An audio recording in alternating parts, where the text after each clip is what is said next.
Samantala, nagtungo sa House of Representatives ang ilang grupo para manawagan na maipasa ang Magna Carta for BPO workers na magbibigay ng bagong bersyon sa panukalang House Bill 8189. Layo nito na bigyan ng mga karagdagang proteksyon ng mga nasa BPO industry, kasunod na rin ng nag-viral na kumpanya sa Cebu na pinipilit ng pumasok ang mga empleyado nito kahit pa nagpapatuloy ang 6.9 magnitude na lindol.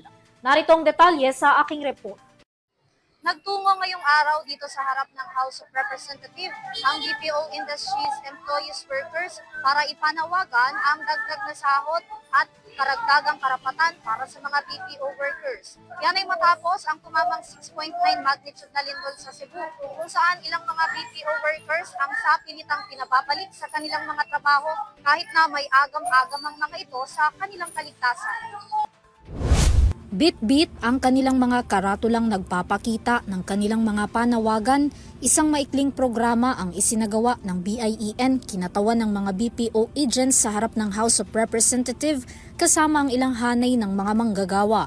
Panawagan nila, agad na maipasa ang Magna Carta for BPO workers na magbibigay ng bagong bersyon sa panukalang House Bill 8189 o an act ensuring the welfare and protection of business processing outsourcing upang magkaroon ng mas mataas na sahod at mabigyan ng dagdag na proteksyon ng mga BPO agent.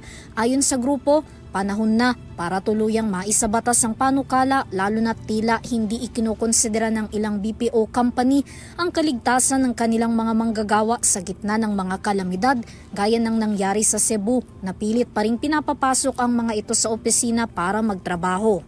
Ngayon, relevant na magkaroon na ipasa na yung Magna Carta.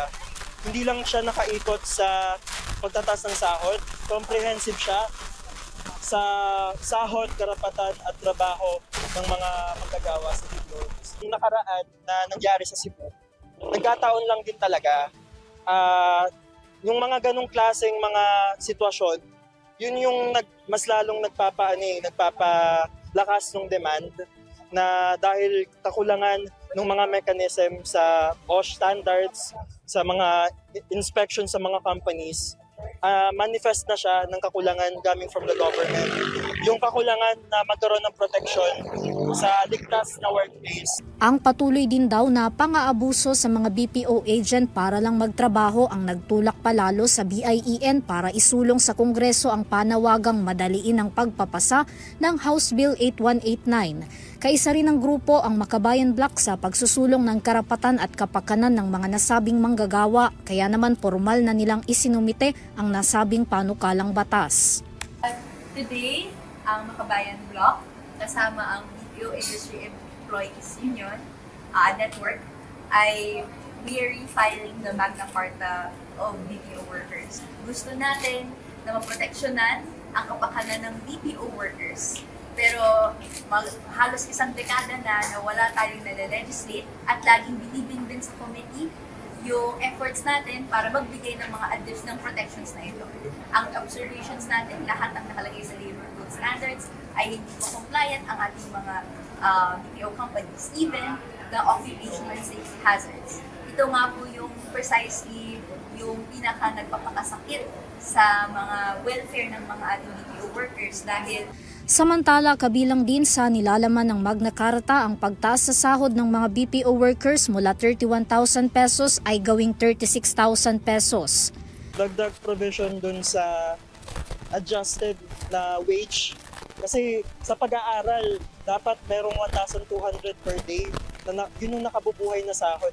Yun yung enough para sa pamilyang Pilipino na may 5 members para mabuhay ng desente. And again, desente lang siya. It's not too much to ask.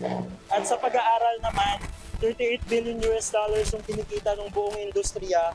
Ano pa ba yung 36K lang na pagtaas ng sahod sa nationwide? Kakarampot lang to sa kita nila. Kaugnay pa rin ito, nagkaroon na ng pag-uusap ang BIEN Cebu sa pagitan ng DOLE Region 7 tungkol pa rin sa nakarang issue ng mga BPO company na lumabag sa labor rights at occupational safety and health ng mga BPO workers makaraang tumama ang malakas na lindol sa lalawigan. Matatandaan na 15 Congress pa isinulong ng Makabayan Bloc na maipasa bilang isang ganap na batas ang Magna Carta for BPO workers. Para sa Unity News, Vanessa Cleopas, sumasaludo sa bawat Pilipino.